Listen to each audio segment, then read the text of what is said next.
estimated that removing a single housing unit from the market has a negative economic impact of $250,000 to $300,000 per year, more than the estimated economic benefit of visitor spending, host income, and hotel tax associated with the unit.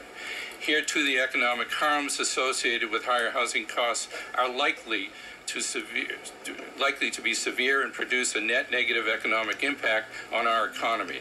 It's critical to our economy to restore illegal short-term rentals to the housing stock for local residents. Two, visitors to alternative lodging accommodations spend less than hotel visitors.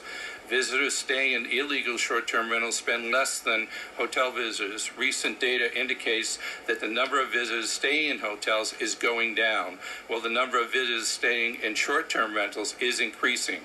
At the same time, Hawaii Tourism Authority data for April 2019 shows its statewide trend in increasing visitor arrivals but decreasing visitor spending.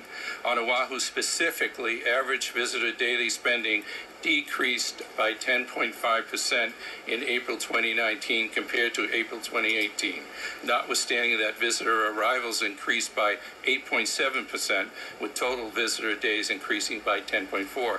In other words, more visitors and more illegal short-term rentals do not mean more visitor spending. Uncontrolled visitor growth overburdens natural resources and infrastructure. Public infrastructure, including thoroughfares and roads in our residential neighborhoods, are not designed for the influx of visitors brought by illegal short-term rentals. In addition, beaches, hiking trails, and other natural resources and areas outside of tourist corridors are seeing increased traffic from visitors staying in nearby illegal rentals. These impacts degrade the experience of all Hawaii visitors and damage our natural ecosystem. Number 4, visitors who stay in illegal rentals would likely still come to Hawaii if their illegal rentals did not exist. Data indicates that only 2% of respondents surveyed would have decided not to take a trip, and fewer than 7% of respondents would not have used an alternative paid accommodation. In other words, they would decide not to come or stay with friends or family or free if Airbnb and similar services did not exist. In fact, roughly 2/3 of respondents surveyed indicated that they would have stayed in a hotel, and 43% of the respondents said that they would have chosen a mid-range hotel if a vacation rental were not an option. Last one, illegal rentals hurt the legal tourism industry. The hospitality industry is a major driver of Hawaii's economy. Hotels statewide are seeing lower occupancy rates due in part to the influx of illegal short-term rentals. Okay. Hotels do not displace long-term renters. Can you sum up? Or destroy. Yes. Yep.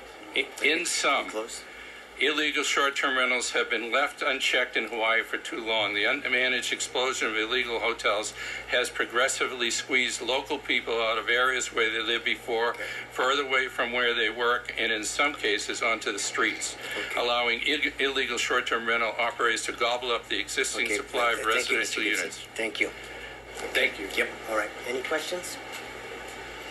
All right. Thank you very much. There was an accusation that you're rushing through this. My hair was dark when we started this. I brought my grandson. He was a babe in arms. He's going into the 5th grade. And that wasn't the very beginning. So a lot had been pushed on to you. And I thank you for handling it. I do not understand why at the last minute we get changes without an ability to analyze it before we can testify. We come to testify and there are new changes. Oh my gosh, you can't give a good testimony from that.